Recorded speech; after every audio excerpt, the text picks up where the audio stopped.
মহান খোদার ভয় সাত কিসিমের লোকের করে, সাত কিসিমের লোকের করে আল্লাহ মেহেরবান। সাত কিসিম রসুল বলেন সেই কিয়াম ভয়ানক, কিয়ামতের দিন রসুল বলেন সেই ভয়ানক কিয়ামতের দিন।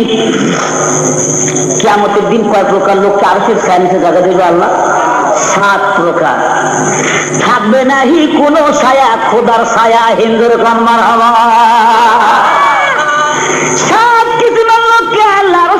নিজে জায়গা দেবেন, তার মধ্যে এক কিসিম ওই জোয়ান সেই সিরাজির তীব্র মোহ লোককে করি জয়, যে নজওয়ান রইল ফিরে মহান খোদার ভাই। যুবতী দুনিয়ার কোন মানুষ না দেখলে আমি যে আমার আল্লাহকে ভয় করি, যুবতী যখন সেখান থেকে সরে না, যুবক খাটের উপর থেকে লাফ দিয়ে নামলো, বাবা অন্ধকারে মিলে গেল, আর কোনদিন যুবতীর সঙ্গে দেখা হলো না। এই যুবক কোষাই ছিল একজন তাবিঈ মানুষ। এই তাবিঈ একদিন রাস্তা দিয়ে চলতেছেন, আল্লাহ নবীর একজন সাহাবী ওই রাস্তা দিয়ে আসতেছেন। বাবা প্রচন্ড তাপ সহ্য করতে পারে না, আল্লাহ নবীর সাহাবী ডাক দেয়, ভাই তুমি আসো, একটু আমার কাছে আসো, আসো আমরা দুইজন মিলে দোয়া করি। আল্লাহ প্রচন্ড মেঘের তাপ, রৌদ্রের তাপ সহ্য করতে পারি না, মাথার উপরে একটু আমাদের আবর দিয়ে ছায়ার বন্দোবস্ত করো। সাহাবী দোয়া করে, তাবিঈ আমিন বলে যখন আমিন করে, মনে যাচ্ছে মাথার উপরে খন্ড মেঘ এসে ছায়া দেয়। একটু করে কর্মার হবা। অনেক দূর পথ চলার পর ডান দিকে তাবিঈ চলে যাবে, বাম দিকে সাহাবা, ডান দিকে সাহাবী যায়, বাম দিকে তাবিঈ যখন চলতেছে, সাহাবী বলে ভাইজান আমি এখন ডান দিক যাব, তাবিঈ বলে আমি এখন বাম দিকে যাব। দেখি মেঘটা 2 ভাগ হয়ে যায় না, 1 ভাগ কোন দিকে যায় একটু দেখা যাক। সাহাবী মনে করেছে আমার মাথার উপরে এই মেঘটাই যাবে, যেহেতু উনি তাবিঈ আমি সাহাবী। আসলে মর্যাদা কার বেশি বাবা বলে কোন? সাহাবীর মর্যাদা বেশি না তাবিঈর মর্যাদা বেশি? কিন্তু অনেক সময় যদি ফজিলত অনেকের সময় হয়ে থাকে, মেঘখণ্ডটা তাবিঈর মাথার উপরে যখন যাইতে আরম্ভ করলো, তাবিঈ ডাকবে, কোষাই ভাই তুমি একটু এদিকে আসো, কি আমল জীবনে করেছো? মেঘ আমার মাথার উপরে না আসিয়া তোমার মাথার উপর কেন গেল? বুঝলাম আমার দোয়ায় মাথার উপর মেঘ আসে নাই, তোমার দোয়ায় আমাদের মাথার উপরে মেঘখণ্ড এসেছে। ভাই তুমি বলো তোমার জীবনের কি আমলটা তুমি করেছো, একটু আমার কাছে বলো। কোথায় বলে জীবনের তেমন কোন আমল আমি করি নাই। সুন্দরী একটা রমণী আমার কাছে প্রস্তাব দিয়েছিল, যৌবনা এক শরীর জাদি রূপসী সুন্দরী, নিজের কাছে কুমতলবে ডাকলো পিয়ার করি। সাহাবী শুনে নেন, আমি ইচ্ছা করলে অপকর্ম করতে পারতাম, তা না করে আমি ওই অপকর্মের হাত থেকে আল্লাহ আমার রক্ষা করেছেন, আল্লাহর ভয়ে আমি বেঁচেছিলাম। নবীর সাহাবী বলেন, সেই খাতিরে আল্লাহ রাব্বুল আলামিন আপনার মাথার উপরে মেঘের মতো ছায়ার ব্যবস্থা করেছেন। যেরকম মারহাবা। আল্লাহ নবী বলেন, যে ব্যক্তি 2টি জিনিসের জামিনদার হবে, নবী বলেন আমি নবী নিজেই তার জন্য বেহেশতের জামিনদার। মাইয়াজমাননি মা বাইনা শাফাতাইনি ওয়া মা বাইনাল ফাখযাইনি আজমাল্লাহুল জান্নাহ। নবী বলেন 2 ঠোঁটের মাঝখানে নরম জিহ্বার জামিনদার যে হবে, আর লজ্জাস্থানের জামিনদার যে হবে, নবী বলেন আমি নবী নিজেই তার জন্য বেহেশতের জামিনদার। 4 আর 3টা আমল না। ওয়াল্লাযীনা হুম লিআমানাতিহিম জান্নাতুল ফেরদাউসের অংশীদার হবে ওরা, আমানতের খেয়ানত করবে না যারা। চোর 2 প্রকার। যেরকম কয় প্রকার? আরো যেরকম কয় প্রকার? একটা সাধারণ চোর আর একটা হলো জাতীয় চোর। ঠিক না ঠিক? 1 বস্তা ধান চুরি করছে, 10 বছর পর যদি ওই লোকটা বাড়িওয়ালার কাছে মাপ চায়, অথবা 1 বস্তা ধান দিয়ে ক্ষমা নেয়, মাপ হবে কি হবে না?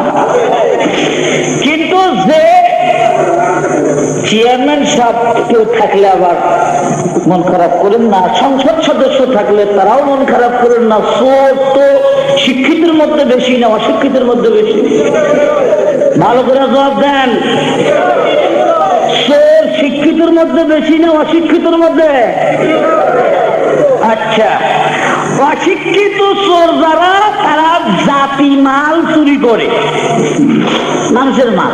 আর শিক্ষিত চোররা কলমের খোসা দিয়ে কোটি কোটি টাকার মালিক হয়। ঠিক না ঠিক? ওই শিক্ষিত চোরের দল 1 লোকের কাছে মাপ চাইলে মাপ পাবে না, গোটা জাতির কাছে মাপ চাওয়া লাগবে। ঠিক না ভাই? যত গমের বস্তা চুরি করে খাইছিল বাবা, হাসরের ময়দানে যখন দণ্ডায়মান হবে রব্বুল আলামিন বলবে বান্দারে দোস্ত মাথার গম খাইছো, অমুক জায়গার গম খাইছো, অমুক জায়গার চাল খাইছো, হিসাব দাও, ওগুলো জমা করো। আল্লাহ কিচ্ছু তো আনি নেই ওগুলি। ফেরেশতাদেরকে বলবে যাও জাহান্নামের কিনারে নিয়ে যাও।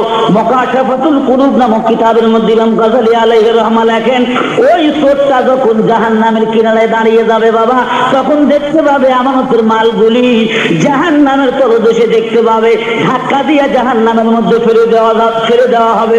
যতদিন পর্যন্ত পাপের প্রায়শ্চিত্ত ভোগ না হয় ততদিন পর্যন্ত জাহান্নামের আগুন থেকে লোকটা উঠতে পারবে না। 50 টাকার 5 খান নোট, 50 টাকার 100 খান নোট যদি আপনার কাছে আমানত রাখা হয়, 50 টাকার 100 খান নোট হলে কয় টাকা হয়? 50 টাকার 100 খান নোট 5000। আলহামদুলিল্লাহ, এখন সাড়ে 6000। সাহায্যের সময় হয়েছে তো, সেরি খাওয়ার সময় হয়েছে, খালি এই টাইমে তো বক্তাও ঠিক নেই, শ্রোতাও ঠিক নেই। 50 টাকার 500 খান নোট আপনার 100 খান নোট দিলে আপনারে, আপনি নোটগুলো রাখলেন, আপনি মসজিদের ক্যাশিয়ার, আপনি নোটগুলো সরাই 100 টাকার নোট রাখলেন ওই জায়গায়, টাকার হিসাব ঠিকই আছে, কিন্তু নোট পরিবর্তন হয়েছে। যদি অনুমতি ছাড়া হয় আপনি আমানতের খিয়ানত করলেন, কেন নোট পরিবর্তন করলেন? আপনি অনুমতি নিয়ে খরচও আপনি করতে পারেন, কোনো অসুবিধা নাই। তাই ভাইরা, ইচ্ছা করে কেউ কোনোদিন ক্যাশিয়ারি চাকরি নেওয়ার জন্য যাবেন না। ভালো করে মনে রাখবেন, এটা বহুত বড় আমানতের বস্তু। ওয়াল্লাযীনা হুম লিআমানাতিহিম ওয়া আহদিহিম রাউন। 6 নম্বর যে কাজটা জান্নাতুল ফেরদাউসের অংশীদাররা করবে, জীবনে কোনোদিন অঙ্গীকার ভঙ্গ করবে না, ওয়াদা ভঙ্গ করবে না। ওয়াজকুর ফিল কিতাবি ইসমাঈল ইন্নাহু কানা সাদিকাল ওয়াদি ওয়া কানা রাসূলান নাবিয়্যা। আমার নবী জনাবে মুহাম্মদুর রাসূলুল্লাহ সাল্লাল্লাহু আলাইহি সাল্লামকে নবীর একজন সাহাবী বলে, হুজুর যে এখানে দাঁড়ায় থাকেন, ওই যে আমার বাড়ি দেখা যায়, এখনই আসতেছি আমার বাড়ির থেকে। নবী আমার 24 ঘন্টা কোনো অপেক্ষা করছেন বাবা। 24 ঘন্টার মধ্যে লোকটার আসার কথা মনে নাই, 24 ঘন্টা পর আসে বলে, হুজুর আমি তো ভুলে গেছিলাম। আল্লাহর নবী কোনো রাগ করলেন না, খালি বললেন, বাবা তোমার জন্য বহুত কষ্ট হলো আমার, আমি কি এখান থেকে যাইতে পারি? যে তুমি ওয়াদা দিয়েছো তুমি এখানে আসবে। ইসলামে ওয়াদা অঙ্গীকারের কত মূল্য আছে বাবা, বিস্তারিত আলোচনার সময় আমার কাছে নাই। 7 নাম্বার যে কাজটা আমাদের করতে হবে, ধরে বলুন কয় নাম্বার? খুব বিরক্ত হয়েছেন আপনারা। 7 নাম্বার যে কাজটা আমাদের করতে হবে, সেই কাজটা ওয়াল্লাযীনা হুম আলা সালাওয়াতিহিম ইউহাফিজুন উলাইকা হুমুল ওয়ারিসুন আল্লাযীনা ইয়ারিসুনাল ফিরদাউসা হুম ফিহা খালিদুন। বলুন আলহামদুলিল্লাহ। 5 ওয়াক্ত নামাজের হেফাজত করতে হবে। জিজ্ঞেস করতে পারেন, হুজুর প্রথম নামাজের কথা, শেষ নামাজের কথা কেন? প্রথম নামাজের বিনয়ের কথা আছে, শেষে আছে নামাজের হেফাজতের কথা। বিনয় এক জিনিস, হেফাজত আর এক জিনিস।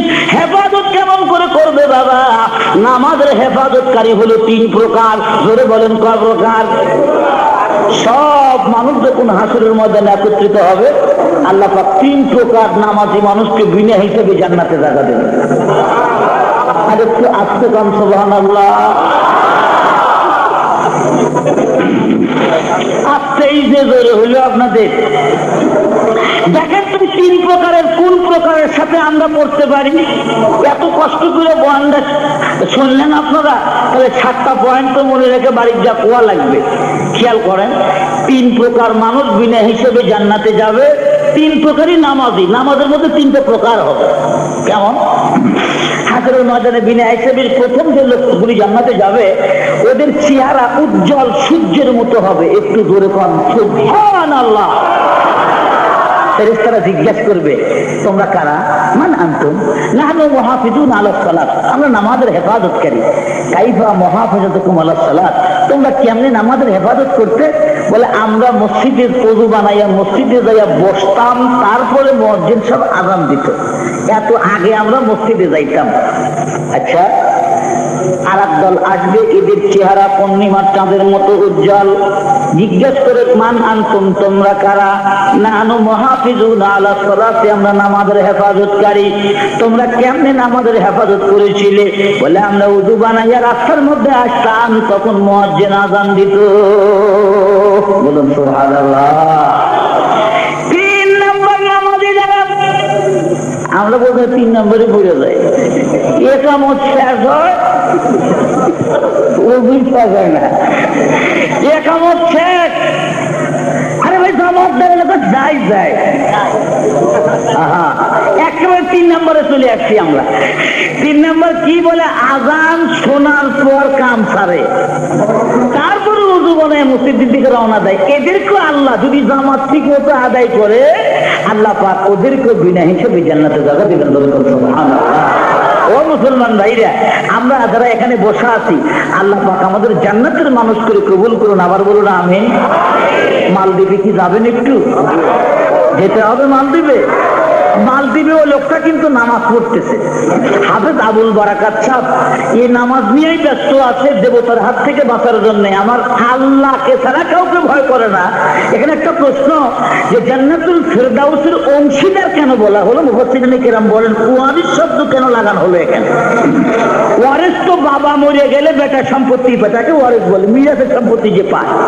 মুফাসসিরিনে কেরাম বলেন, বাবার মৃত্যুর পরে বেটার সম্পত্তি পাইতে যেমন মামলা করতে হয় না, বাবার সম্পত্তি বেটার পাওয়া যেমন অবশ্যম্ভাবী, ঠিক তেমনি ভাবে এই 7টা কাজ যদি আল্লাহর কোন ঈমানদার বান্দারা করতে পারে, তার জন্য জান্নাতুল ফেরদাউসের একটা বাড়ি পাওয়া অবশ্যম্ভাবী। বলে সুবহানাল্লাহ। মুসলমান ভাইরা আসুন, এখন প্রশ্ন হচ্ছে, প্রথম নামাজের কথা, শেষে কোন নামাজের কথা?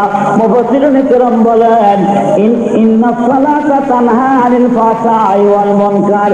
সারা বিশ্বে সন্ত্রাস দমন করার জন্য আন্দোলন চলছে। জোরে বলেন ঠিক না বেঠে? খ্রিস্টানও কয় সন্ত্রাস বন্ধ করো, ইহুদিও কয় সন্ত্রাস বন্ধ করো, আমার দেশের নেতারাও কয় সন্ত্রাস বন্ধ করো, সন্ত্রাস বন্ধ করো।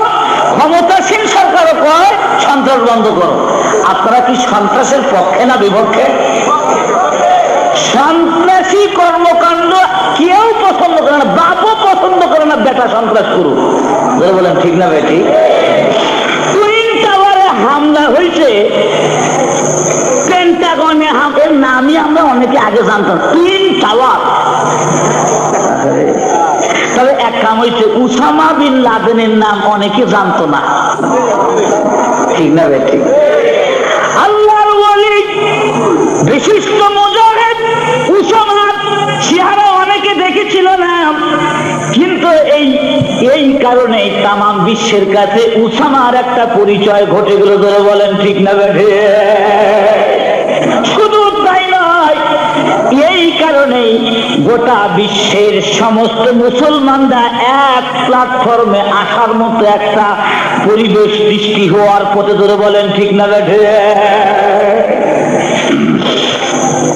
এক হিসেবে একবারে খারাপ হয় নাই, মুসলমানরা এক হওয়ার দরকার আছে না নাই? স্বামী স্ত্রী 2 জন আলাদা আলাদা শুয়ে থেকে 2 ঘরে, কোনো যোগাযোগ নাই, বিয়ের পরের থেকে যোগাযোগ নাই। ডাক দেয়, বেবি তুমি আমার রুমে আসো না, কারণ তুমি ওর রুমে ওখানে থাকো কেন? আমার লজ্জা করে, আমার শরম করে, ওই রুমেই থাকে। স্বামী একটু নরম তবিয়তের মানুষ, দেখতে যায় 2-4-6 মাস গেলে ঠিক হয়ে যাবে। বোকা 6 মাসের মধ্যে জোর করে বউকে ঘরে ফেলায় নেয়।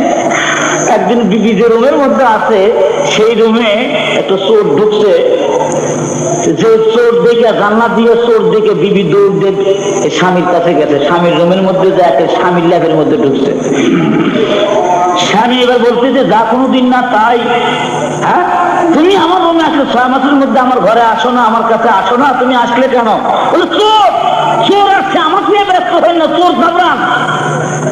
স্বামী তখন ডাকলে বলে, চোর বেচারার আগমন শুভেচ্ছার স্বাগত। বিবি রে, মন খারাপ করার কিছু বলেছে, এই চোর যদি না আসতো কোনোদিন তোমার সাথে আমার মিলন হইতো না। শয়তান আছে, তাই শয়তানের ধোঁকায় বলে জাহান্নামের আগুন থেকে বাঁচার জন্য আমরা দৌড় দিয়ে আমার আল্লাহর কুদরতি পার উপরে সেজদা লাগাই। আমেরিকা যদি হামলা না করতো, এমন করে মুসলমান এত কান্দা আফগানিস্তানের মানুষের জন্য কাঁদতো না। কত মানুষের চোখের পানি জমিনে পড়েছে, এমন কোন মাহফিল নেই যে মাহফিলে মুসলমানের চোখের পানি জমিনে পড়ে না। কিসের সম্পর্ক আফগানের মানুষের সঙ্গে আছে? আমাদের সাথে আত্মীয়তার সম্পর্ক নাই। তারা শুধু বলেছে কলমা লা ইলাহা ইল্লাল্লাহু মুহাম্মাদুর রাসূলুল্লাহ। বুকে হাত দিয়ে বলেন তো, সত্যি অন্তরের মহব্বত যদি সিনার মধ্যে থাকে, আর যদি ডাক আছে আফগানিস্তান যাবার জন্য, যাইতে রাজি আছেন বাবা? কারা কারা রাজি আছেন? হাত উঁচু করেন।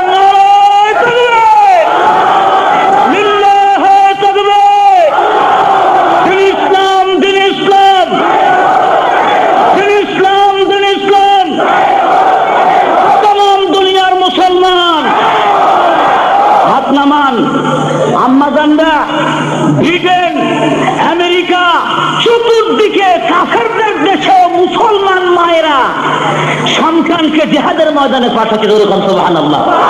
ইনকিলাব পত্রিকায় সেদিন দেখেছেন এক আম্মাজান কানের দুল বিক্রি করে একটা রাইফেল কিনে 18 বছরের এক সন্তানের হাতে তুলে দিয়েছে। বাজান, যাও যুদ্ধের ময়দানে যাও। বাইরে আমার সুন্দরী বিবি বাসর ঘর থেকে সাহাবায়ে কেরাম সুন্দরী বিবিকে রেখে জিহাদের ময়দানে রওনা দিয়েছে। বিবি বাধা দিয়েছে, স্বামী আপনি নাপাক, কেন আপনি যাচ্ছেন? এখন গোসলটা কমপ্লিট করে দেন। হানজালা জবাব দিয়েছিল, স্বামী হানজালা জবাব দিয়েছিল, বিবি যতক্ষণ গোসল করতে থাকবো ততক্ষণ হয়তো যদি আমার নবী সত্যি শাহাদাতের পিয়ালা পান করে সহ্য করতে পারবো না। কিয়ামতের ময়দানে যদি আমাকে বলে, হানজালা রে, নতুন বিবি পাইয়া আমার কথা তোমার মনে ছিল না, এই জন্যই আমি দেরি না করে নাপাক শরীর নিয়ে হানজালা জিহাদের ময়দানে গিয়েছিল। বলুন সুবহানাল্লাহ। জিহাদের তামান্না নিয়ে বেঁচে থাকুন বাবা। আজ আফগানিস্তানে হামলা হচ্ছে, কাল পাকিস্তানে হামলা হবে না, তার কোন গ্যারান্টি আছে? আজকেও যদি বাংলাদেশ সরকার বিরোধিতা করে না ভয়ে, যদি বিরোধিতা করে, সারা বাংলাদেশের তাওহীদি জনতা আন্দোলনে লিপ্ত হয়েছে আফগানিস্তানের পক্ষে না বিপক্ষে? পুরোরকম সবাই আফগানিস্তানের পক্ষে, খালি বাংলাদেশ নয়, সারা বিশ্বের সমস্ত মুসলমান আজ একমত। আমেরিকা নিপাত যাক। আমেরিকা সন্ত্রাস দমন করার জন্য যেভাবে বম্বিং করতেছে, কত কেজি ওজনের বোমা জানি? একেবারে 700 কেজি ওজনের একটা বোমা যদি এক জায়গায় পড়ে, 700 কেজি ওজনের একটা বোমা যদি পড়ে, বলেন তাহলে গোটা ভিয়েতনামে যে বোমা ব্যবহার করা হয়েছিল জঙ্গল সাফ করার জন্য যে বোমা ব্যবহার করা হয়, 7-8 মাইলের ভিতরে কিছু থাকে না, সব পুরো সাপ।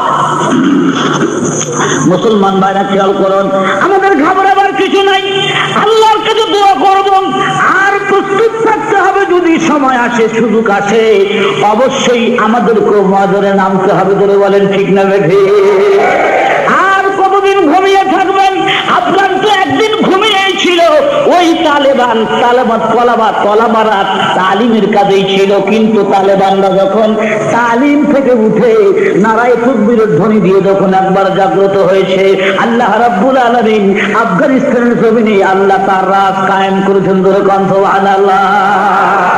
তারা কেমন মুজাহিদ, জিহাদের ময়দানে যারা যায়, একটা মুজাহিদের দাড়ি খাটো নাই, চাচা নাই, কোন মুজাহিদের প্যান্ট পরা নাই, ফুল প্যান্ট হাফ প্যান্ট পরা নাই। বাবা দেখবেন প্রত্যেকটা মুজাহিদের মুখের মধ্যে সাহাবায়ে কেরামের মতো লম্বা লম্বা দাড়ি, মাথার মধ্যে লম্বা লম্বা পাগড়ি। ধরে বলেন ঠিক না বেঠে? সারা বিশ্বের একমাত্র খাঁটি মুজাহিদ ওই আফগানিস্তানের মুজাহিদের পাকিস্তানের দল, পাকিস্তানের শরণার্থী শিবির থেকে কিছু মেয়ে। আসল ক্যাসেট পেতে হলে ক্যাসেটের গায়ে নূর ক্যাসেট ঘর লেখা দেখে কিনুন। আমার একটু কান ফালায় শোনেন, ওই দেশের মেয়েরা পর্দা করে চলে, খালি ওই দেশের নয়, আল্লাহর হুকুম যারা পালন করতে চায় তারা তো অবশ্যই পর্দা করতে হবে। ধরে বলেন ঠিক না বেঠে? বলতেছিলাম সন্ত্রাস দমন করার জন্য আইন তৈরি করা হয়েছে, কিন্তু আল্লাহ রাব্বুল আলামিন কোরআন শরীফের মধ্যে কত সুন্দর করে বলে। আমি বাংলাদেশের ভাইদেরকে বলতে চাই, ভাইরা আমার, সন্ত্রাস দমন করার জন্য আইন তৈরি করে কোনো কাজ হবে না। সন্ত্রাস বন্ধ করতে হলে প্রথম নাম্বার একটা কাজ আমি যেটা বুঝছি সেটা হচ্ছে টেলিভিশন বন্ধ করতে হবে আগে। টেলিভিশনে সন্ত্রাসের শিক্ষা দেওয়া হয় কি হয় না? আচ্ছা, তাহলে টিভিও চলবে আর মুখ দিয়ে বলবে সন্ত্রাস বন্ধ করো। প্রতিদিন প্রশিক্ষণ দেখতেছে কিভাবে কার পেটের মধ্যে ডাকাত ঢুকে দেয়, কে কিভাবে কাকে বক্সিং মানে, বক্সিং না কি কয় এটা, আরে ছোট্ট ছোট্ট বলা মানে। একদিন আমার কাছে হুজুর সানডে মানডে ক্রস করে দেবো। আমি কই যে এইটা কি রে, সানডে মানডে ক্লোজ, আর মানে তো আমি বুঝি না। এইটা আপনি বুঝবেন না, এটা আমাদের ব্যাপার। আপনি তো টেলিভিশন দেখেন না, সানডে মানডে ক্লোজ এইটার একটা সামনে উৎফেক্টর করে, এটা তো আমারও জানা নাই। বাইরে আমার ছোট্ট ছোট্ট বাচ্চারা ওই এই কেরাটি নাকি মাছ শিখছে, কেমনে গলাতে খোঁজ দিবে, কেমনে ঘুষি মারবে, আর কেমনে একটা নারীকে নিয়ে উধাও হয়ে যাবে, কেমনে সমাজে বিশৃঙ্খলা সৃষ্টি হবে। আচ্ছা, কি ভালো জিনিস দেখানো হয় টেলিভিশনে? একটা ভালো জিনিস দেখান, কোরআন শরীফ পড়া হয় নাকি, তারপরে তর্জমা করা হয়, তাফসীর করা হয়, ভালো কথা। তর্জমা তাফসীর আপন জায়গায় ঠিক আছে, আলহামদুলিল্লাহ, কিন্তু যেগুলি খারাপ দেখায় সেগুলি কোথায় যাওয়া? শুক্রবার একটা পবিত্র দিন, ওই দিনে নাটক বেশি না কম? যুবক ভাইদেরকে বলতে চাই, ভাইরা, টিভিওয়ালা ভাইরা কদমে হাত দিয়ে বলবো, আপনার সন্তানকে যদি সন্ত্রাস বানাইতে না চান, যদি ভালো মানুষ বানাইতে চান, বাড়ির থেকে টেলিভিশন নামান। করে বলেন ঠিক না ঠিক? দুই নাম্বার, সন্ত্রাস বন্ধ করার হাতিয়ার, ইন্নাস সালাতা তানহা আনিল ফাহশাই ওয়াল মুনকার। আল্লাহর দেওয়া পদ্ধতি, আল্লাহর দেওয়া দ্বারা কোনদিন ভুল হতে পারে না। আমার আল্লাহ বলেন, নামাজ মানুষকে অশ্লীল কাজ থেকে বিরত রাখে। ধরে ধরে কান সুবহানাল্লাহ। আর যদি সংসদে একটা আইন পাস হয়, একটা আইন যদি খালি পাস হয় যে নামাজ না বললে শাস্তির বিধান, এখন কি সংসদে আছে আইন? ধরে বলেন, সংসদে আইন আছে? আপত্তিটা কোথায়? এত আপত্তি কেন? সংসদে দুই একটা আইন তো পাস হওয়ার দরকার আছে, আছে না নাই? কিন্তু ভয় পায় যে কোরআনী আইন একটা যদি পাস করি, আবার যদি আমার দিক থেকে নামা টামায় দেয়। ভয় নাই, ভয় নাই, সামনের দিকে চলেন, আল্লাহর আইন দুনিয়ায় বাস্তবায়িত করেন। আর যদি সরকারি ভাবে নামাজের বিধান থাকে, বাবা, নামাজ পড়লে মানুষ অশ্লীল কাজ থেকে বেঁচে থাকতে পারে। মুফাসসিরিনে কেরাম বলেন, প্রথম নামাজ শেষেও নামাজের কথা কেন বলা হয়েছে? এই নামাজ যদি কোনো ব্যক্তি সঠিক মতো আদায় করে, মাঝখানের পাঁচটা কাজ ওই লোকের জন্য করা আসান হইয়া যায়। জোরে জোরে কান সুবহানাল্লাহ। ও মুসলমান ভাই, হাফেজ আবুল বারাকাত তাই তো আজকে মহা বিপদের মধ্যে পড়েছে, গহনা গোলার মধ্যে আছে। ধরে বলেন ঠিক না ঠিক? শাড়ি সুন্দরভাবে পরা আছেন, জায়নামাজের মধ্যে দণ্ডায়মান, পুলিশ শিকলটা আটকায় দিয়ে যখন বিদায় নিয়ে চলে গেছে, রাত্রি যখন 12টা-1টা বাজে, আল্লাহর ওলি হাফেজ আবুল বারাকাত ওই ঘরের মধ্যে বসে বসে আল্লাহর কোরআন তেলাওয়াত করে। বিসমিল্লাহির রহমানির রহিম। ইয়া আইয়ুহাল মুযাম্মিলু কুমিল লাইলা ইল্লা কালিলা নিসফাহু আও ইনকুস মিনহু কালিলা আও জিদ আলাইহি ওয়া রাত্তিলিল কুরআনা তারতিলা ইন্না সানুলকি আলাইকা কাওলান ফাকিলা ইন্না নাশিআতাল লাইলি হিয়া আশাদ্দু ওয়াতআন ওয়া আকওয়ামু কিলা। ভাইরা আমার, রাত্রি যখন 12টা-1টা বাজলো, হাফেজ আবুল বারাকাত বলেন, ইবনে বতুতা তার ডায়েরির মধ্যে লেখেন, রাত্রি 12টা-1টার পর দেখা গেল বিকট একটা শব্দ হচ্ছে দরিয়ার মধ্যে, দরিয়ার কিনারে সে মন্দির। গোটা দেশের সব মানুষ কত্তলিক, গোটা দেশের সব মানুষ হিন্দু বাবা, ওরা দেবতায় বিশ্বাস করে। দেবতা জানে কি কিসের জন্য আসবে, 1 মাস পর পর দেবতা আসবে একটা কুমারী নারীকে ধর্ষণ করার জন্য। ধর্ষণের পর মৃত্যু। আল্লাহর বান্দা হাফিজ আবুল বারাকাত চিন্তা করে, আমি পুরুষ মানুষ, আসুক দেবতা আসুক দিন, কোনো অসুবিধা নাই। হাফিজ আবুল বারাকাত বলেন, আমি জানলাটা খুললাম, জানলা খুলে দেখি বিশাল একটা জাহাজ আসতেছে। জাহাজের ভিতরে অনেকগুলো কামরা দেখা যায়। আমি আমার মুখটা জানলার ভিতরে দিয়ে আরো ধরে ধরে তেলাওয়াত যখন আরম্ভ করে দিলাম, তখন জাহাজটা সামনের দিকে না আসিয়া আস্তে আস্তে পিছনের দিকে গেল। একটু ধরে কান্না মারহাবা। সারা রাত আমার চোখের মধ্যে ঘুম নাই। দেখি আবার কোন দেবতা আসে না, কোন দেবতা আসলো না। ফজরের নামাজের পর দেখলাম কাফনের কাপড় নিয়ে আসছে আমাকে নেওয়ার জন্য, শেষ গোসল দেওয়ার জন্য আমাকে নেওয়ার জন্য আসছে। বাচ্চার বাড়ির লোকজন কয়, কি ব্যাপার, তুমি কি মরো নাই? ছেলেটা তখন বলে, আমি তো মরি নাই, আমি আসলে মেয়ে নয়, আমি হলাম হাফেজ আবুল বারাকাত মুসলমান। ধরে কান মারহাবা। রাজ দরবারে তখন না হলাম। বাচ্চা জিজ্ঞেস করে, কি ব্যাপার, তুমি মুসলমান, কতদিন যাবত এই দেশে থাকো? বলে, থাকি আমি 6 মাস হলো। কেন তুমি বললে না দেবতা কি আসে নাই? বলে, না, দেবতা যখন আসতেছিল আমাদের সবচেয়ে বড় হাতিয়ার তীর তরবারি নয়, কোরআন শরীফের আয়াত যখন আমি তেলাওয়াত করতেছিলাম, দেবতা আসুক আর জিন আসুক, আমার আয়াতের তেলাওয়াত শুনে আর সামনের দিকে বাড়ে নাই। ধরে কান মারহাবা। বাচ্চা বলো, শোনো, প্রতি মাসে যেহেতু ভোগ দিতে হয়, আর একটা বার তোমার আমি পাঠাবো, আর একটা বার যদি তুমি সুস্থ মতো ফিরে আসো, তাহলে শুধু আমি একা না, এই দেশের সব মানুষ সব আমরা মুসলমান। আল্লামা হুসাইন আহমদ মদনী রহমতুল্লাহি আলাইহি মালদ্বীপে কেমন করে মানুষ ইসলাম কবুল করলো, সেই কথা ইবনে বতুতার ডায়েরি থেকে লেখেন। 1 মাস পর আবার যুবককে পাঠানো হলো। যুবক আজকে শাড়িও পরে নাই, গহনাও পরে নাই। যুবকের ভয় ভেঙে গেছে, আর কোন দেবতা আমার সামনে আসতে পারবে না। ধরে কান মারহাবা। সত্যি সারা রাত কেটে গেল। ফল ফুল যা দিয়ে রাখছিল নিজে নিজে খাইয়া, সকালবেলা থেকে বাচ্চা নামদার, আপনার ওয়াদা এখন পূর্ণ করেন। তখন মালদ্বীপের রাজা, ছোট্ট একটা রাজ্য বাবা, দেশের সব মানুষকে ডাক দেয়, বলে, ইসলাম ধর্মের সেরা কিতাব হলো কোরআন শরীফ। কোরআন শরীফ সবচাইতে বড় মুজিজা।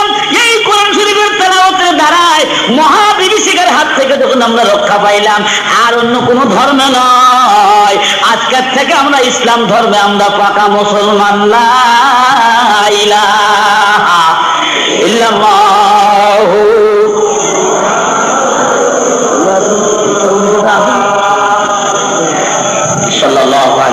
মুসলমান ভাইরা, যেহেতু আপনারা দীর্ঘ সময় পর্যন্ত, এখন রাত্রে 4টা বাজার আর মাত্র 4 মিনিট বাকি আছে। 1 মিনিট বসেন, বেশ ভাই দাঁড়ায় গেছেন। আমি এক্ষুনি বিদায় নিতে যাওয়ার সময় একটা কথা বলে যাই ভাই, মনে রাখেন আপনারা। এটা হিলি মাদ্রাসা, এটা ছোট মাদ্রাসা না বড় মাদ্রাসা? অনেক বড় মাদ্রাসা। মাদ্রাসার দিকে আপনারা খেয়াল রাখবেন, আমার জন্য দোয়া করবেন, বড় হুজুরের জন্য দোয়া করবেন, আল্লাহ যেন হায়াত আরো বাড়ায় দেয়। যেরকম আমিন। এখানে যত হুজুর আছে, ছাত্রদের সকলের হায়াত আল্লাহ বাড়ান। যেরকম আমিন। বহু মুসলমান ভাই মাজমা আছেন, আজকে দেখলাম, খুশি হইলাম, মাদ্রাসার পক্ষ থেকে একটা ওই কি জানি বাইর করছে, এটা দেখলাম স্মরণিকা বের করেছে। কয়জন ছাত্র এবছর দাওরা পাস করলো, কয়জন ছাত্র এবার হাফেজ সাহেব হয়ে গেল। স্মরণিকার ভিতরে ছাত্ররা এবং হুজুররা সুন্দর একটা লেখনী লিখেছেন বাবা, বড় সুন্দর লেখনী। আমি দেখলাম ওই গেটের মধ্যে স্মরণিকাটা রাখা আছে, পারলে যাবার সময় একটা করে স্মরণিকা নিয়ে যায়। স্মরণিকাগুলির মধ্যে অনেক রাখার মতো, দেখার মতো, বোঝার মতো অনেক বস্তু আছে। আল্লাহ পাক আমাদের সকলকেই আজকের বিক্ষিপ্ত কথাগুলোর প্রতি আমলের তৌফিক দিন। সে বলুন আল্লাহুম্মা আমিন। ওয়া আখিরু দাওয়ানা আলহামদুলিল্লাহি রাব্বিল আলামিন। আল্লাহুম্মা সাল্লি আলা সাইয়্যিদিনা মাওলানা মুহাম্মদ সাল্লাল্লাহু আলাইহি ওয়া আলিহি ওয়া আসহাবিহি ওয়া বারাক ওয়া সাল্লাম। আল্লাহুম্মা সাল্লি আলা সাইয়্যিদিনা মাওলানা মুহাম্মদ ওয়া আলিহি ওয়া আসহাবিহি ওয়া বারিক ওয়া সাল্লাম। আলহামদুলিল্লাহ। ربنا ظلمنا أنفسنا وإن لم تغفر لنا وترحمنا لنكونن من الخاسرين ربنا لا تزغ قلوبنا بعد إذ هديتنا وهب لنا من لدنك رحمة إنك أنت الوهاب ربنا اصرف عنا عذاب جهنم ربنا اصرف عنا عذاب جهنم ربنا اصرف عنا عذاب جهنم إن عذابها كان غراما رب ارحمهما كما ربياني صغيرا رب ارحمهما كما ربياني صغيرا يا أكرم الأكرمين يا أرحم الراحمين يا ذا القوة المتين يا الله এই মোবারক মাহফিলে আমরা যত মানুষ বসা আছি মেহেরবানি করে জীবনের সমস্ত গুনাহগুলো মাফ করিয়া দাও রব্বুল আলামিন। হিলি অঞ্চলের বহু মানুষ এখন বিছানায় গিয়া ঘুমাইছে, কিন্তু মাটির নিচের মানুষগুলি আমাদের হাতের দিকে তাকিয়ে আছে মাওলা রব্বুল আলামিন। বিভিন্ন মহল্লার থেকে আমার ভাইজানরা বাবাজিরা মা বোনরা বড় আশা করে এই গভীর রাত শেষ রাত পর্যন্ত বসা ছিল যারা, আমি কল্পনাও করতে পারি নাই রাত্রি 4টা পর্যন্ত এভাবে বয়ান করব। আল্লাহ আমার ভাইজানরা বসা ছিলেন যারা, আমরা যারা সবাই ওলামায়ে কেরাম কিনে হাত উঠালাম, গুনাহ মাফ না করা পর্যন্ত এই সার্বক্ষণিক বেহেশতের বাগান থেকে তুমি আমাদের বের করে নিও না ইয়া আল্লাহ। এটা এমন একটা জায়গা, আজ এখান থেকে আমার ভাইজানরা চলে যাবে, কিন্তু এখানকার হাদিসের সবক পড়া বন্ধ হবে না রব্বুল আলামিন। গুনার বোঝা নিয়ে যারা আমরা এই ময়দানে বসেছি, গুনার বোঝা সহকারে আমাদের বাড়ি ফিরাইয়া নিও না রব্বুল আলামিন। মা বাবার কথা কি কোনোদিন ভুল করা যায়? ওস্তাদের কথা কি কোনোদিন ভুল করা যায়? যে সমস্ত হুজুর কেবলাদের পার ধুলার বদৌলতে আমরা তোমার কোরআন পড়া শিখেছি, কোরআন বলা শিখেছি, হাদিস পড়া শিখেছি, হাদিস বলা শিখেছি।